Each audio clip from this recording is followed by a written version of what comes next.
পটুয়াখালীর গলাচিপায় ২৬টি সংরক্ষিত প্রজাতির কচ্ছপ সহ এক নারীকে আটক করেছে বন বিভাগ।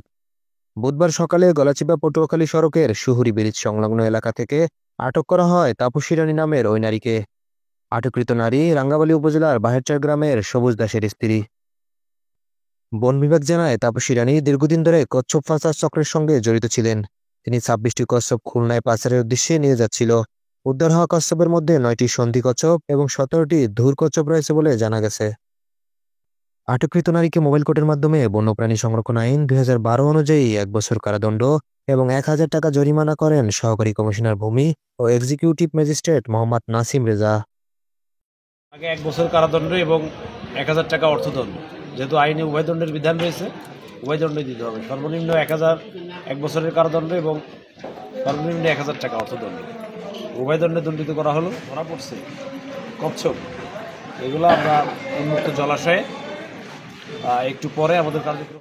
কচ্ছপ পাচার দেশের জীববৈচিত্র্যের জন্য হুমকি স্বরূপ বন বিভাগ জানায়, এ ধরনের অভিযান নিয়মিত চলবে।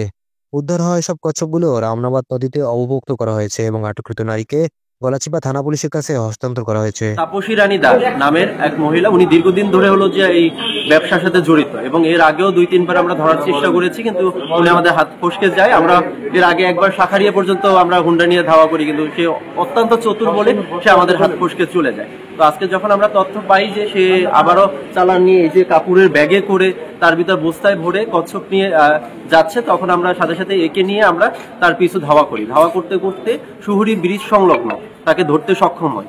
সেখানে উপস্থিত জনতার সামনেই আমরা ব্যাগ খুলে দেখতে পাই যে এর ভিতরে অবৈধ ২৬টি হলো কি কচ্ছপ, যার ভিতর ৯টি হলো সন্ধি, বাকিগুলো ধুর কচ্ছপ। আমরা পাওয়ার সাথে সাথে আমরা এসিলেন্ট মহোদয়কে আমরা ইনফর্ম করি, সে আমাদেরকে তার নির্দেশ করবে এবং আমাদের রেঞ্জ কর্মকর্তা গলাচিপা জনাব মোহাম্মদ জাহাঙ্গীর হোসেন স্যারের নির্দেশ ক্রমে তাকে আমরা এখানে নিয়ে আসি।